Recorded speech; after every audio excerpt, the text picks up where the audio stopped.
గెలిపించుకుంటాం, అభివృద్ధిని సాధించుకుంటాం, గెలిపిస్తాం.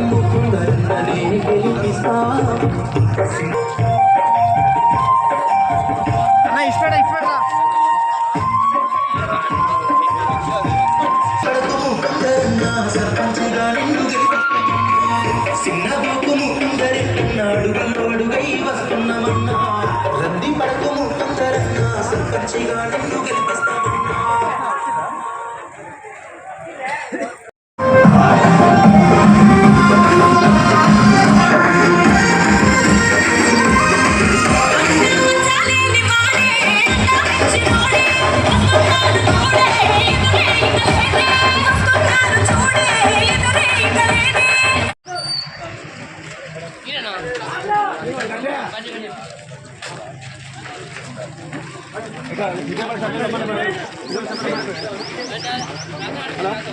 నేను ఎమ్మెల్యే అయిన తర్వాత నేనేదో 10 సంవత్సరాలు ఎందుకు చేయలేదు వాగుడ్డుపల్లికి రోడ్డు కానీ, అదేవిధంగా ఈ యొక్క మున్నూరు కాపు సంఘానికి కూడా కమ్యూనిటీ హాల్ ఎందుకు ఇవ్వలేదని, లక్కమారి కాపు భవనం ఎందుకు ఇవ్వలేదని, వెలుమ సంఘానికి కాపు భవనం ఎందుకు ఇవ్వలేదని, డబ్బులు ఇస్తే ఎవరన్నా అద్దన్నారా, నీ సింతలపల్లికి రోడ్ ఎందుకు ఇవ్వలేదని నేను అడుగుతున్నా.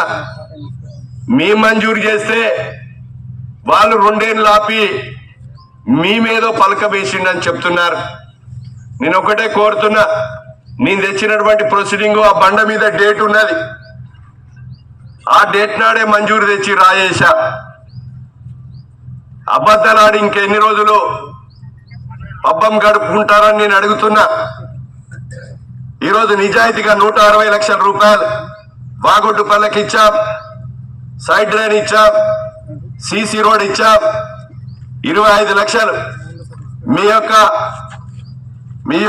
కాపు సంఘం బిల్డింగ్ కు ఇచ్చాం, వేల్మ సంఘం బిల్డింగ్ కూడా 10 లక్షల రూపాయలు ఇచ్చాం, సైడ్ కాలువలకు కూడా ఈరోజు మరి 5 లక్షల రూపాయలు ఇచ్చాం. 2 కోట్లతో విలువైనటువంటి మరి ఇందిరమ్మ ఇండ్లు కూడా పేదవాళ్ళకి ఇచ్చాం.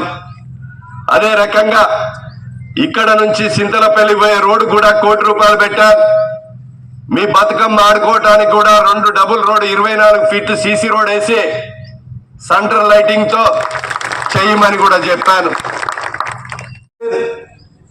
చదువుకున్న బిడ్డలకు ఇంటికో ఉద్యోగం ఇస్తాను ఇవ్వలేదు, కేజీ పీజీ ఉచిత విద్య లేదు, నిరుద్యోగ వృత్తి లేదు, రుణమాఫీ కూడా చేయలే.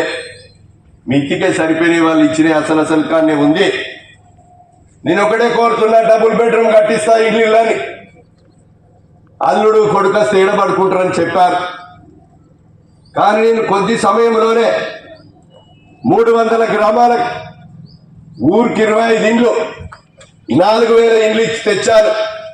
నిన్న ముఖ్యమంత్రి నర్సంపేటకు వచ్చినప్పుడు కూడా కోరా, నాకు ఇంకా 15,000 ఇండ్లు ఇవ్వాలి అంటే మరో దఫలో ఉగాదికి 4,000 ఇండ్లు ఇస్తా అని చెప్పాడు. ఈ ఇస్పేట గ్రామంలో నిజాయితీగా ఎవరైతే పూరి గుడిసెలు ఉంటాయో వాళ్ళందరికీ కూడా మీకు ఇందిరమ్మ ఇల్లు కట్టించే బాధ్యత మీ సత్తన్న తీసుకుంటాడని సందర్భంగా తెలియజేస్తున్నా. అదేవిధంగా ఈ గ్రామంలో ఇంకా మిగిలి ఉన్నటువంటి సీసీ రోడ్లు, సైడ్ డ్రైన్లు, మిగతా కులస్తులకు కమ్యూనిటీ హాల్స్, అదేవిధంగా అన్ని రకాలుగా నాకు పనిచేయడానికి తోడుగా ఈ సర్పంచ్ అభ్యర్థులను గెలిపించమని కోరుతున్నా. అదేవిధంగా సోదరులారా, ఈ ప్రభుత్వం వచ్చిన తర్వాత ఈ పని చేయడమే కాకుండా మొగుళ్ళపల్లి మండలం, ఎనకటి మండలం ఎవరైనా గర్భిణీ సిగి డెలివరీ కొరకు ఇబ్బంది అయినా, యాక్సిడెంట్ అయినా, ఏమైనా మందు తాగినా ఫోన్ చేస్తే అంబులెన్స్ రావాలి.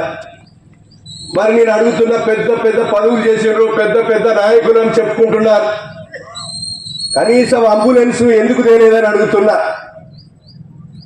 అంబులెన్స్ కి అయ్యేటువంటి విలువ 40 లక్షలు. నేను ఎమ్మెల్యే అయిన తర్వాత ఆపది సంపదకి మొగుళ్ళపల్లి మండలం పాతది వెంటనే మొగుళ్ళపల్లి శ్యాంపేటకు కూడా అంబులెన్స్ ఇవ్వాలని అంబులెన్స్ తెచ్చా. అంబులెన్స్ తేవడమే కాకుండా మీకు పరకాల నుంచి మొగుళ్ళపల్లి అదేవిధంగా పిడిసిల్ల మొట్టపల్లి సిరిసేడు వరకు ఆయిమ్స్ లో రోడ్డును కూడా 20 సంవత్సరాల దాకా ఒకే వ్యక్తి మెయింటైన్ చేయడానికి కూడా మంజూరు చేయించాలని కూడా ఈ సందర్భంగా తెలియజేస్తున్నాను. ఈ ప్రభుత్వం పేదోని కొరకు పనిచేస్తుంది. ఇక్కడ ఉండి ముఖ్యమంత్రితో మాట్లాడతా, మంత్రులతో కొట్లాడతా. మీ యొక్క పెద్దమ్మ దేవాలయం పక్కన రేణుకా ఎల్లమ్మ తల్లి పక్కన 10 కోట్ల రూపాయలతో 10,000 మెట్రిక్ టన్నుల గోదాములు తెచ్చా. మీ పంటలు దాచుకోవటానికి, మీ పంటలు మిర్చి గాని అదేవిధంగా వడ్లు గాని పంటలు దాచుకోవటానికి తెచ్చా. అక్కడ ఈరోజు సివిల్ సప్లై పాయింట్ కూడా పెట్టిస్తా. ఈ 3 గ్రామాల అమాలీలు 200-300 మంది అవసరం పడతారు.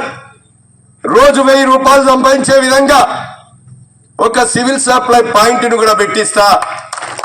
మీకు అమాలికి ఉపాధి కల్పించే విధంగా చేయిస్తున్నానని సందర్భంగా తెలియజేస్తున్నాను. ఈ 10 కోట్ల రూపాయల గోదాములు మంజూరైనాయి. ఎన్నికలు కాగానే ఈ నెలాఖరు వరకు దానికి పునాది రాయి వ్యవసాయ శాఖ మంత్రిని తీసుకొచ్చి మీకు పునాది కూడా వేయిస్తానని ఈ సందర్భంగా నేను తెలియజేస్తున్నాను.